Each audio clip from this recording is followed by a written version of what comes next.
Tahu gak sih kalian mengenai makna pentingnya tanah di Indonesia?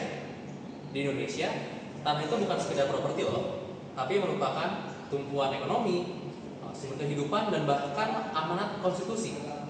Lalu jika sepenting itu, sejauh mana sih negara kita sudah mengatur objek vital ini, apalagi terkait keberadilan dan juga pemerataan? Oke. Jawabannya tertuang di dalam Undang-Undang Pokok Agraria Nomor 5 Tahun 1960, yang mana menghilangkan sifat kolonialisme dan juga dualistik yang ditinggalkan oleh kolonial Belanda dan menegaskan bahwa pertanahan Indonesia harus diatur oleh negara dan juga digunakan untuk kepentingan dan kesejahteraan masyarakat Indonesia. Lalu, jika kita membahas mengenai pemerataan dan juga berkeadilan, maka kita harus mengacu kepada Peraturan Pemerintah Nomor 18 Tahun 2021 yang mengatur mengenai hak atas tanah. Yang akan kita bahas pada hari ini adalah hak pengelolaan atas tanah. Oke, baik. Saya di sini akan menjelaskan mengenai subjek dan objek HPL. Yang pertama yaitu subjek HPL. Subjek HPL yaitu adalah pihak-pihak yang secara hukum diberikan kewenangan untuk menjadi pemegang hak pengelolaan. Berdasarkan PP nomor 18 tahun 2021, subjek HPL dibagi menjadi dua berdasarkan asal tanahnya, yaitu asal tanah negara dan asal tanah ulayat. Yang pertama asal tanah negara, di antaranya yaitu adalah instansi pemerintah pusat, instansi pemerintah daerah, BUMN, BUMD, Badan Bank Tanah, dan juga badan-badan hukum yang lainnya. Lalu yang asalnya dari hak tanah ulayat yaitu adalah masyarakat hukum adat.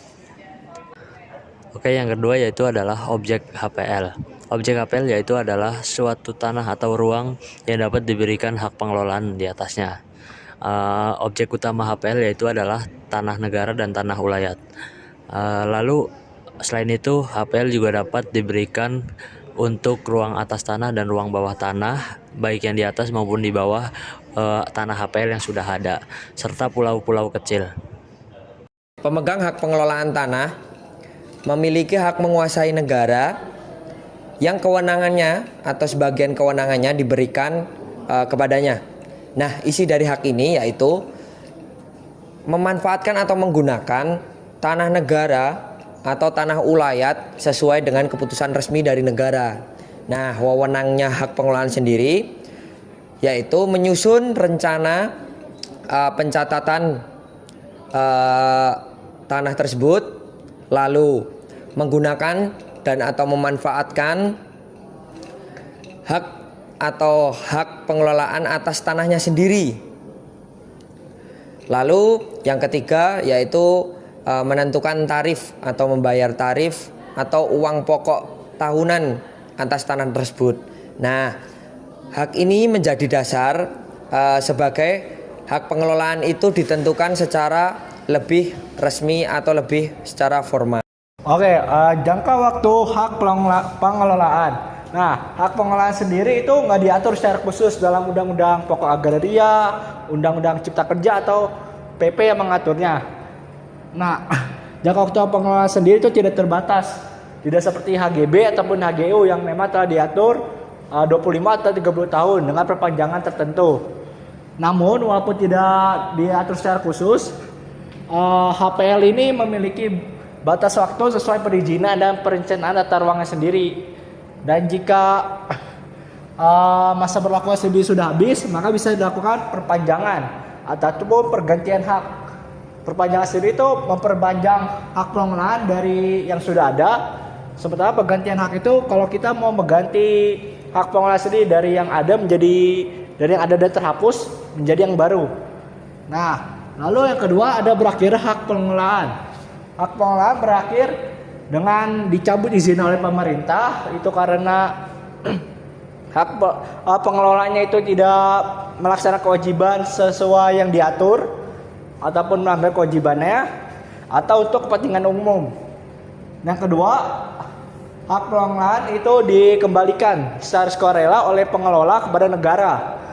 Nah, biasa hal ini dilakukan hak pengelola karena hak pengelolaan itu sudah tidak digunakan lagi ataupun sudah tidak bisa dikembangkan lagi.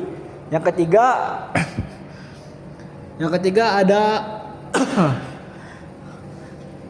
ada tanah telah ditelantarkan. Nah, ini dikembalikan kepada pemerintah atau kepada negara karena pemerintah menganggap bahwa pengelola itu tidak mengusahakan tanah hak pengelolaan sesuai apa yang telah diatur dan dikembalikan ke negara sebagai bentuk kontrolnya agar tanah-tanah terlantar itu tidak terbuang sia-sia begitu. Baik semuanya, hari ini saya akan melanjutkan tentang hubungan HPL dan hak turunan. Sebenarnya HPL itu atau hak pengelolaan itu memiliki hubungan langsung dengan hak turunan. Karena HPL ini merupakan hak induk yang memungkinkan negara memberikan atau menerbitkan hak-hak turunan seperti HGB, HGU, dan hak pakai kepada pihak ketiga di atas tanah HPL. Pemberian dari hak turunan ini memiliki sifat derivatif yang artinya hanya dapat dilakukan dengan persetujuan tertulis pemegang HPL. Dikarenakan para hak ini atau HGB, HGU, dan hak pakai itu sifatnya turunan, maka hak-hak tersebut harus ikut dengan ketentuan HPL. Lalu selanjutnya, hak ini harus tidak melampaui masa berlakunya HPL. Selanjutnya lagi atau yang terakhir itu sesuai dengan peruntukan yang sudah disepakati.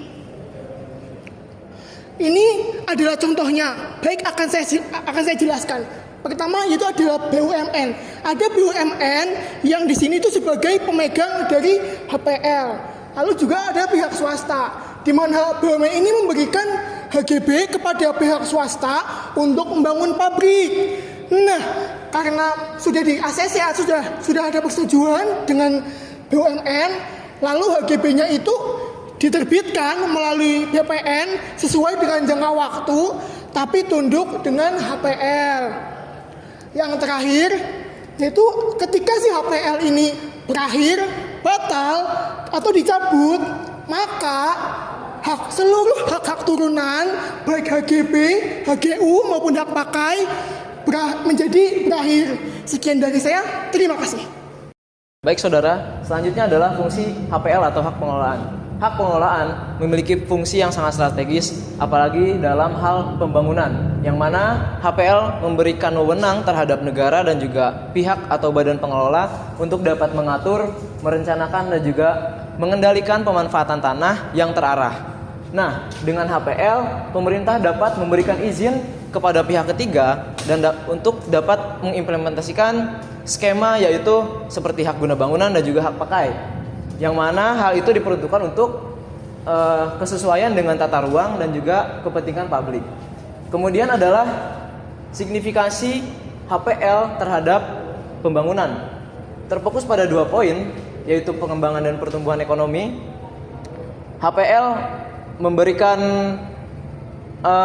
penglihatan kepada kita bahwasanya dalam hal peran mereka mendorong pusat-pusat yang bersifat pengembangan, seperti halnya pelabuhan, industri, kemudian perumahan dan juga ekowisata, yang mana secara tidak langsung memberikan kepastian bagi para investor dan yang memiliki investasi dan proyek-proyek strategis tanpa menghilangkan tanggung jawab atau kewenangan negara dalam hal tersebut.